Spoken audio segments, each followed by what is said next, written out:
Shalom damai sejahtera, Bapak Ibu yang dikasih Tuhan, JKI Mawar Sharon, Semarang.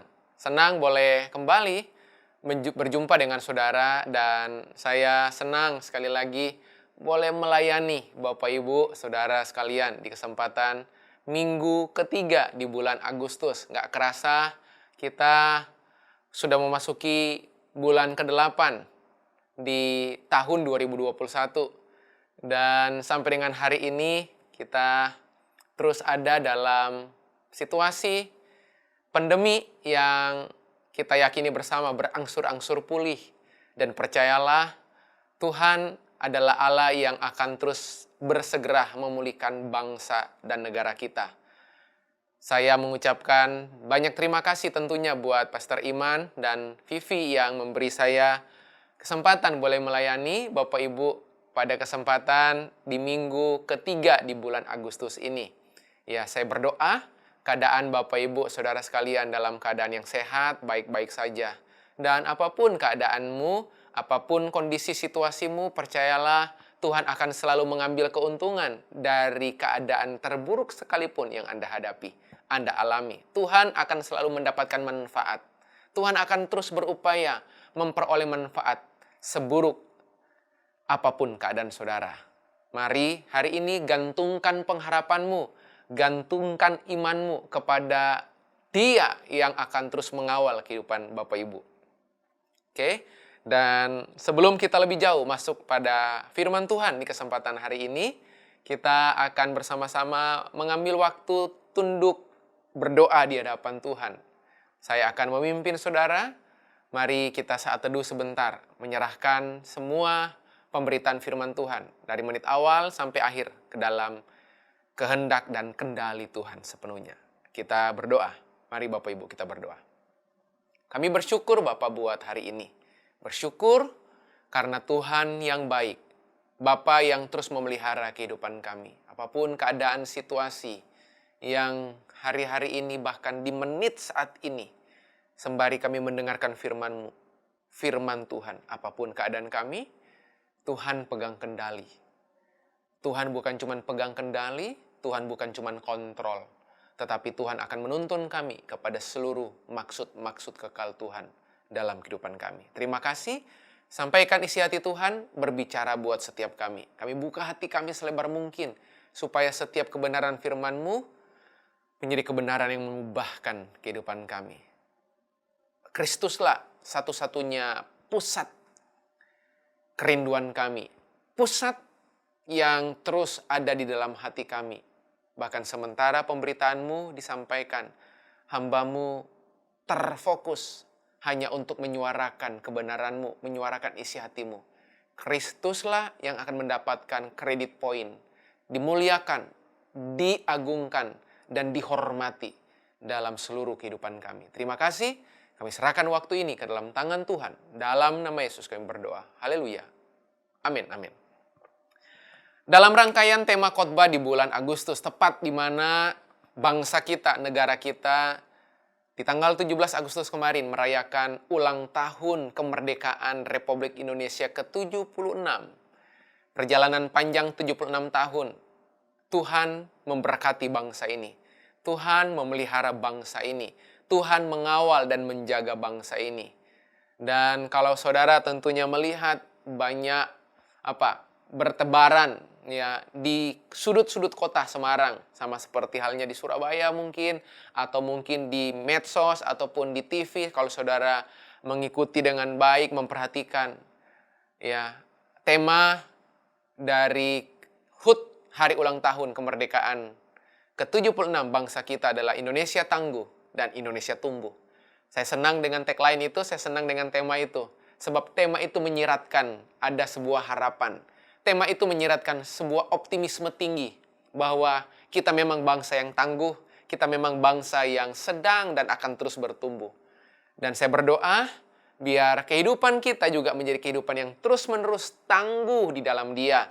Dan terus-menerus hidup bertumbuh di dalam Kristus. Di tema bulanan dari gereja JKI Mawar Sharon oleh Pastor Iman ya di bulan Agustus, saudara, pasti sudah mempelajari di minggu pertama, minggu kedua, ya, dalam tema besar True Freedom, ya, atau kemerdekaan atau kebebasan, kemerdekaan yang sejati. Dan di minggu yang ketiga ini saya akan melanjutkan apa yang sudah disampaikan oleh pembicara di 2 minggu sebelumnya. Dan hari ini kita akan sama-sama terus mempelajari, mendengarkan topik-topik khotbah tentang kemerdekaan. Dan di menit-menit awal, sebelum nanti saya masuk kepada poin pemberitaan firman Tuhan, saya hanya kembali mau mengingatkan, siapa tahu saudara pernah mendengarnya, siapa tahu saudara pernah menerimanya. Buat saudara yang belum pernah mengetahuinya, belum pernah mendengarkan, biar kebenaran ini benar-benar akan mengubah perspektif saudara, mengubah kehidupan saudara. Berbicara tentang kemerdekaan, berbicara tentang freedom. Kemerdekaan bukan berarti bebas melakukan apapun. Kemerdekaan itu bukan berarti bebas melakukan apa saja yang saudara mau, bukan. Ya, kalau saudara bebas melakukan apa saja yang saudara mau, itu bukan kemerdekaan, tapi itu yang namanya keterikatan. Oke, saya ulang. Kalau saudara berkata begini, definisi dari kemerdekaan menurut saudara adalah bebas melakukan apa saja yang saudara mau, itu bukan kemerdekaan, itu bukan kebebasan. Justru itu adalah keterikatan. Sebab kalau saudara bebas melakukan apa saja yang saudara mau, berarti saudara lagi terikat pada keinginan, kehendak dirimu sendiri. Kemerdekaan, sekali lagi, bukan berarti saudara bebas melakukan apa saja, apapun yang saudara mau. Tetapi ini yang saya mau katakan, sebab firman Tuhan berulang-ulang menunjukkan kepada saudara dan saya, bahwa true freedom atau kebebasan atau kemerdekaan yang sejati adalah kemerdekaan yang selalu diikuti oleh tanggung jawab. Oke? Kapan saudara merdeka? Sebenarnya di saat yang sama saudara memikul sebuah tanggung jawab. Kemerdekaan nggak bisa lepas dari yang namanya responsibility. Ya, makanya pada saat setiap kali Yesus memberi kebebasan yang sejati kepada setiap orang yang terikat, setiap orang yang luka, setiap orang yang jatuh, setiap orang yang dia jumpai berdosa. Selalu Yesus ikuti atau lepaskan dengan yang namanya tanggung jawab. Ya, kalau saudara pelajari banyak kitab-kitab Injil, pada saat ada orang yang datang dalam kondisi sakit, pada saat ada seorang wanita yang tertangkap basah berbuat zina, ada banyak cerita di Alkitab.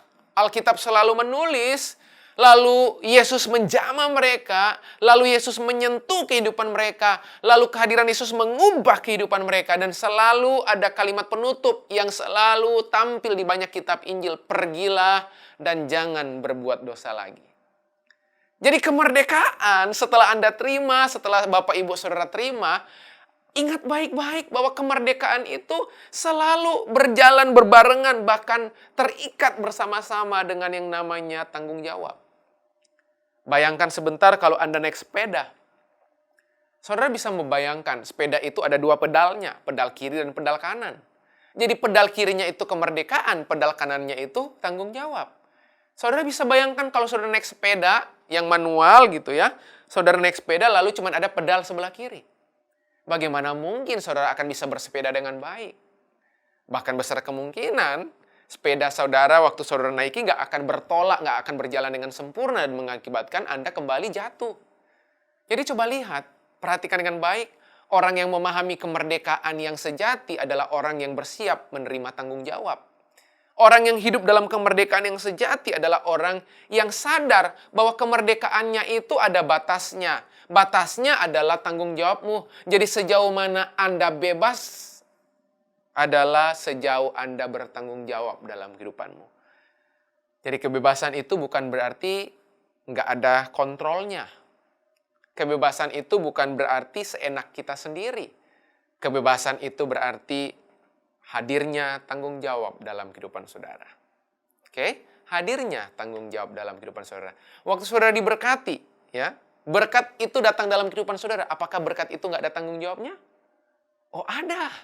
Pada saat ini saudara menerima berkat dari Tuhan, misalnya dalam sejumlah besar duit, uang, ya, kemerdekaan atas uang yang saudara miliki, saudara dapatkan, saudara peroleh, itu harus diikuti oleh kemampuan saudara bertanggung jawab atas apa yang saudara terima. Apa jadinya kalau saudara menerima kemerdekaan, tapi saudara nggak punya tanggung jawab? Maka apapun yang saudara terima, apapun yang akan di tangan saudara, saudara justru akan hancur oleh karenanya. Sekali lagi, kemerdekaan tidak akan mungkin bisa lepas dari yang namanya tanggung jawab.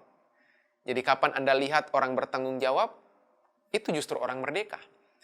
Anda lihat ada begitu banyak orang yang bertanggung jawab, dia tidak seenaknya, sekalipun dia bisa melakukannya, tetapi dia tidak melakukannya. Mungkin bagi Anda, aduh, nggak enak ya punya hidup kayak gitu. Tapi kalau saudara melihat orang itu bertanggung jawab di pekerjaannya, justru itu orang merdeka.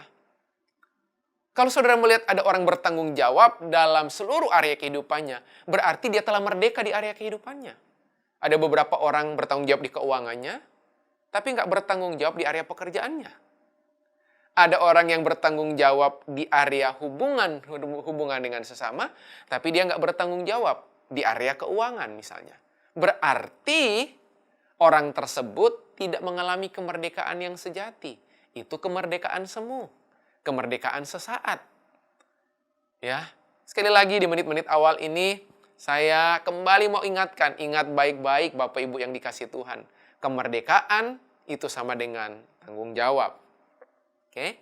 Kemerdekaan itu selalu diikuti oleh tanggung jawab. Mari, dengan cepat kita akan melihat 3 ciri orang merdeka. Oke, kita akan lihat bersama-sama ya. 3 hal atau 3 ciri dari orang yang merdeka. Hal yang pertama, Kitab Roma pasal yang ke-8 ayat 1 sampai ayat ke-2. Kitab Roma pasal yang ke-8 ayat 1 sampai ayat yang ke-2. Saya akan bacakan buat saudara ya. Nanti saudara baca seterusnya ayat demi ayat ya. Saya hanya akan berhenti ya di ayat 1 ya. Nanti saudara akan baca seterusnya. Roma 8 ayat pertama, demikianlah sekarang. Perhatikan kata sekarang. Ya, jadi kapanpun saudara membaca ayat ini akan selalu relevan. Ayat ini nggak punya expire date. Ya. Ayat ini nggak ada batas waktunya. Sebab Alkitab menulis demikianlah sekarang. Jadi kapanpun saudara membaca ayat ini 20 tahun dari hari ini, 15 tahun dari hari ini, kata sekarang itu berarti present tense, tenses yang saat ini, dan sampai kapanpun ayat ini dibaca, ayat ini akan selalu menegaskan bahwa ayat ini akan selalu relevan, selalu tepat waktu, tidak pernah ketinggalan zaman. Demikianlah sekarang. Kapan? Sekarang. Kapan? Bukan kemarin. Kapan? Bukan nanti. Tetapi kapan? Sekarang. Jadi kalau besok Anda bangun pagi, kembali buka Roma 8 ayat 1. Itu nggak ada tulisan begini. Karena udah hari besok, makanya ayat ini menulis demikianlah kemarin. Nggak ada. Demikianlah sekarang. Demikianlah sekarang tidak ada. Wow. Penghukuman bagi mereka yang ada di dalam Kristus Yesus. Jadi perhatikan dengan baik. Tidak ada penghukuman bagi mereka yang ada di dalam Kristus Yesus. Kapan? Sekarang. Besok. Sekarang tetap, ya, waktu Anda baca ayat ini besoknya sekarang. Jadi ayat ini menegaskan dengan sangat tegas dan sangat jelas. Demikianlah sekarang tidak ada penghukuman bagi mereka yang ada di dalam Kristus Yesus. Perhatikan baik-baik Bapak Ibu yang dikasihi Tuhan. Yang pertama, ciri khas dari orang yang merdeka, dia sadar dia di dalam Kristus. Ya. In Christ, di dalam Kristus. Makanya coba lihat, orang yang hidupnya sadar di dalam Kristus, orang tersebut akan mampu kuat melewati apapun. Orang yang sadar dia di dalam Kristus, orang tersebut menyadari kemerdekaan yang sesungguhnya, makanya kemerdekaan yang dia punya bukan sebagai alat untuk dia semena-mena, bukan sebagai alat untuk kemudian dia menghidupi sebuah gaya hidup terserah saya, semau saya. Bukan. Tetapi orang yang menyadari dia di dalam Kristus, dia akan menyadari bahwa kemerdekaan itu adalah anugerah yang harus dipertanggungjawabkan dalam keseharian. Kalau saudara sadar saudara dalam Kristus, saudara akan menghormati pemberian dari Kristus. Di dalam Kristus. Makanya kalau saudara membaca banyak ayat di dalam Kristus, ya, kita memperoleh kekuatan di dalam Kristus. Bahkan kita dapat menanggung segala perkara di dalam Kristus. Segala perkara dapat kutanggung di dalam Dia yang memberi kekuatan kepadaku. Jadi rupanya, hal yang pertama, orang merdeka itu nggak hidup dalam tuduhan. Orang yang merdeka itu nggak dihantui oleh tuduhan-tuduhan dalam kehidupannya. Enggak. Pertanyaan saya hari ini, sadarkah Anda di dalam Kristus? Bahkan Paulus bilang, tidak ada satupun yang bisa memisahkan dia dari kasih Kristus. Mau penderitaan, mau persoalan, mau pandemi, mau pergumulan, mau sakit penyakit, mau ketelanjangan, Paulus bilang, nggak ada yang bisa memisahkan aku dari kasih Kristus. Nggak ada. Jadi pahami dengan baik hari ini Bapak Ibu yang dikasihi Tuhan. Yang pertama, JKI Mawar Sharon, dengar baik-baik. Sadar kita di dalam Kristus. Banyak orang Kristen nggak sadar kok dia di dalam Kristus. Makanya hidupnya dipandu hukum Taurat. Ya, banyak orang itu nggak sadar hidupnya itu dimerdekakan di dalam Kristus. Ya, dimerdekakan di dalam Kristus. Seluruh upaya saudara melakukan apapun nggak akan bisa membuat Anda membayar lunas semua hal. Ya, enggak. Tetapi karena kesadaran saudara di dalam Kristus, itu yang membuat saudara bisa melangkah maju jauh ke depan. Membuat saudara itu punya keyakinan menghadapi hari esok. Saudara punya keyakinan, pengharapan bahwa Kristuslah pusat anugerah. Waktu saudara sadar saudara dalam Kristus, kesadaran-kesadaran itu akan berbuah pada apa? Cara berpikir saudara. Cara berpikir yang seperti apa? Bahwa apapun yang terjadi dalam kehidupan saya, Dia di dalam saya. Kalau saudara sadar saudara di dalam Kristus akan membuahkan bukan cuma cara berpikir, tetapi cara saudara menghidupi setiap hal dalam kehidupan saudara. Saudara menghidupi kebenaran demi kebenaran dalam kehidupan saudara. Bahwa kebenaran itu nggak datang dari sebuah produk tertentu. Kebenaran itu datang dalam pribadi Allah sendiri. Makanya berjumpa dengan kebenaran, bukankah berjumpa dengan Kristus? Berjumpa dengan Allah, berjumpa dengan kebenaran. Akulah jalan, akulah kebenaran, dan akulah kehidupan. Jadi orang yang terbiasa berjumpa dengan kebenaran, mengalami kebenaran, dia mengalami Kristus di dalam kehidupannya. Jadi sadarlah hari ini bahwa Anda di dalam Kristus. Ya, ada sebuah lagu yang sering kali kita suka nyanyikan. Segala perkara dapat ku tanggung.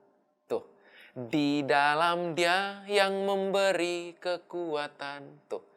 Jadi segala perkara, bukan cuma satu, bukan cuma dua, bukan cuma tiga, bukan cuma lima, bukan cuma 10. Tapi segala berarti semua perkara dapat saudara tanggung. Di dalam Kristus yang memberi kekuatan. Jadi bukan karena Anda mahir menanggungnya, bukan karena pengalamanmu, bukan. Ya, bukan karena keahlian, kekuatan, kemampuanmu saja, bukan. Tetapi Anda sadar Anda di dalam Kristus. Dalam banyak perjalanan kehidupan saya, waktu saya selalu sadar saya di dalam Kristus, saya bisa menghandle setiap kekhawatiran saya. Pada saat saya sadar saya di dalam Kristus, saya selalu akan fight dengan apapun persoalan-persoalan kehidupan yang datang mendera kehidupan saya. Sadar kita di dalam Kristus. Itu poin pertama. Kita lihat poin yang kedua. Oke? Poin yang kedua kita akan lihat. Poin yang kedua, saya baca ayat yang kedua dari Roma pasal yang ke-8. Oke? Kalau tadi poin pertama saya membacakan ayat pertama, poin kedua saya bacakan saudara di ayat yang kedua. Roh yang memberi hidup telah, tuh perhatikan, telah, bukan akan. Telah berarti sesuatu yang sudah selesai. Telah itu sudah. Telah itu bukan akan. Telah itu bukan nanti. Telah itu bukan sedang. Bukan. Telah itu sudah. Telah memerdekakan kamu dalam Kristus dari hukum dosa dan hukum maut. Nah, saya minta saudara melompat. Lihat di kitab Yohanes pasal yang ke-8 ayat 36. Kitab Yohanes pasal yang ke-8 ayat 36. Yohanes 8 ayat 36 saya bacakan. Jadi apabila anak itu, Kristus itu, Yesus, anak Allah yang hidup itu memerdekakan kamu, kamu pun benar-benar merdeka. Kamu pun benar-benar merdeka. Kalau di ayat yang kedua tadi Roma pasal ke-8, Roh yang memberi hidup telah memerdekakan kamu. Berarti yang kedua, ya, saudara perhatikan ayat yang ke-36, Yohanes pasal yang ke-8. Jadi apabila anak itu memerdekakan kamu, kamu pun benar-benar merdeka. Yang kedua. Kalau yang pertama, sadar kita di dalam Kristus. Yang kedua, sadar dengan baik. Yang kedua, ya, hidup dalam kemerdekaan, menyadari bahwa status kita adalah orang yang merdeka. Yang pertama, sadar kita di dalam Kristus. Yang kedua, sadar status kita. Alkitab menulis, jadi apabila anak itu memerdekakan kamu, kamu pun benar-benar merdeka. Jadi Anda ngalamin kebebasan yang utuh, kebebasan yang sempurna, karena statusmu sebagai seorang anak. Oke? Anak punya akses untuk menyerap, mengambil, menerima semua resource, semua sumber daya surgawi dalam kehidupan saudara. Jadi kalau hari ini saudara bilang saudara hidup dalam kemerdekaan, tetapi saudara tidak menerima resource dari Kristus, resource-nya dalam banyak hal. Resource hikmat, resource kebenaran, sumber daya hikmat, sumber daya kuasa dalam kehidupan saudara. Berarti saudara lagi nggak menyadari status saudara sebagai anak. Sebab anak itu membuat Anda punya akses. Oke? Anak itu selalu punya akses. Dan akses itu datang dari sebuah otoritas. Saudara bisa bayangkan, ya, saya kasih contoh anak saya namanya Kesia. Kalau dia anak saya, berarti dia punya akses terhadap apapun yang saya punya. Semua barang yang saya punya adalah milik anak saya. Itu akses. Rumah yang saya tempati adalah otoritas juga anak saya Kesia. Kenapa? Karena dia terakses dengan saya.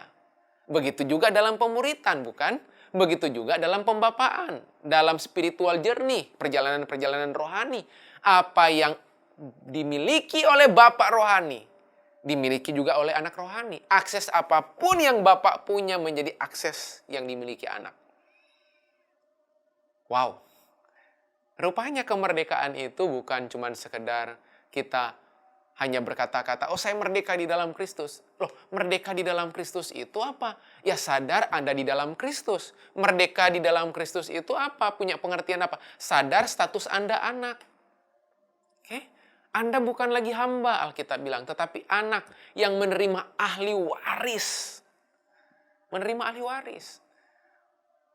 Wow, bukankah hal yang luar biasa kalau saudara menyadari kemerdekaan yang datang dari Tuhan. Makanya jangan coba mencari kemerdekaan yang semu. Jangan coba cari kemerdekaan palsu. Ya, Pastor Iman telah menyampaikan itu. Mari merdeka, bebas dalam segala hal. Termasuk apa? Kebebasan dari ketakutan. Ya, Pastor Albert telah menyampaikannya, bukan? Ya, bebas, benar-benar hidup tidak dihantui lagi masa lalu. Tidak lagi hidup Anda dihantui oleh tuduhan. Hidup saudara dihantui pengalaman-pengalaman buruk yang seringkali bekasnya itu menggores jiwamu sampai dengan hari ini membuat saudara nggak bisa kemana-mana. Saudara terikat dan menyebabkan saudara mulai mengasihani dirimu sendiri. No. Status Anda anak. Makanya sehancur apapun ya si anak bungsu yang hilang itu, dia akan selalu ingat statusnya. Ya, dia mungkin kehilangan banyak hal. Tapi bukankah status membuat si anak kembali? Sederhana, status Anda sebagai anak membuat Anda itu akan selalu sadar Anda mesti berbalik kepada Dia. Berbalik kepada Tuhan, berbalik kepada Sang Sumber kekuatan. Yang kedua, sadari status Anda siapa. Status Anda adalah anak. Oke? status Anda adalah anak. Anak akan memperoleh akses, dan akses itu datang dari otoritas. Oke? Anda punya otoritas, makanya Anda punya akses dengan semua resource sumber daya yang sorga miliki. Dan kita tiba pada bagian yang terakhir, bagian yang ketiga. Ya, yang pertama saya akan ulang sekali lagi. Yang pertama, sadar kita di dalam Kristus. Yang kedua, sadar kita punya status sebagai seorang anak. Yang terakhir, ya, yang ketiga, Yohanes pasal ke-8 ayat 32. Kitab Injil Yohanes 8 ayat 32, saya akan bacakan ayat terakhir buat saudara. Ya, masih bersukacita mendengarkan firman Tuhan hari ini, Bapak Ibu ya. Ayat 32, ya, dan kamu akan mengetahui kebenaran. Dan kebenaran itu akan memerdekakan kamu. Wow, ya. Oke. Dan kamu akan mengetahui kebenaran, dan kebenaran itu akan memerdekakan kamu. Jelas, yang bisa memerdekakan kita itu bukan situasi kita. Situasi buruk sekalipun kita bisa merdeka kok. Oke?